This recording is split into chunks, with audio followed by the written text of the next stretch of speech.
So let's go and take a look at how the iPhone 11 Pro Max compares against the iPhone 15. Even though it's been a couple of months, I just kind of wanted to go through and compare these two phones because they are very interesting, because the iPhone 15 is the latest kind of like a base model iPhone Apple has made, but the iPhone 11 Pro Max was that $1,000 phone Apple made back, was that $1,099 phone that Apple made back in 2019. So let's go and see what you're getting if you are upgrading from an iPhone 11 Pro Max to an iPhone 15. First things first, I will tell you the iPhone 11 Pro Max, on the front of that particular phone, you were getting that 6.5-inch Super Retina OLED display. And it was like a pretty decent panel at the time. I still think it looks fairly decent in this day and age. It's a good panel. It's a good size panel. It looks fairly large, for this type of phone too. And I would definitely tell you for this day and age, like I mentioned before, it's a good panel. It has a lot of stuff going for it. And I still think it's a completely good panel for how good this phone holds up right now. The iPhone 15 has a smaller 6.1-inch Super Retina XDR OLED display. Very good panel on that particular phone too. I still think it looks and holds up very, very well. It's not a perfect phone, but I do think it's good enough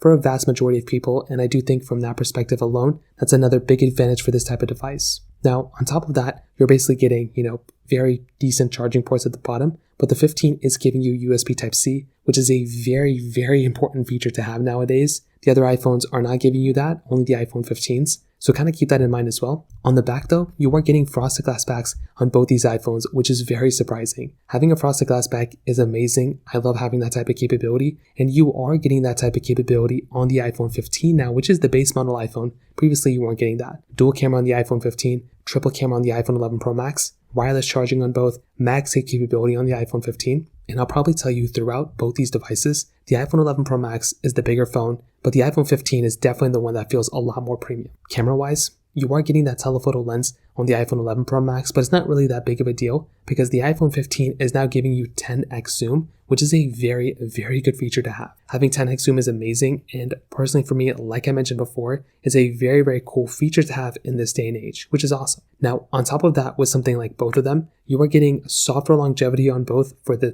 time being, but you are getting a much longer lasting phone on the iPhone 15. That is not even funny. If you are wanting a longer lasting phone, the iPhone 15 is by far going to be the one that's going to be giving you a much longer lifespan, and that's just something to keep in mind here. With something like the iPhone 11 Pro Max, you're pretty much done. You're still getting like another maybe like 2 years of software support, but beyond that, it's not going to be lasting like that much longer. So I would kind of think about keeping that in mind here too. Now beyond that, performance-wise, the iPhone 11 Pro Max, you are getting that Apple A13 Bionic chip inside. With the iPhone 15, you are getting that Apple A16 Bionic chip. So that right there is like another big deal for me too. Like with the iPhone 11 Pro Max, it was a very, very good, specific device. Like it looked very good. I was still a massive fan of the way this phone has been performing. And like I said, I still have a very, very long, experience with this type of device. I've been using it for a long, long period of time. But the iPhone 15, I will definitely tell you, it's a very good looking phone. The 15 still holds up very, very well. And I do think that's probably going to be the phone I'd recommend a vast majority of people to go through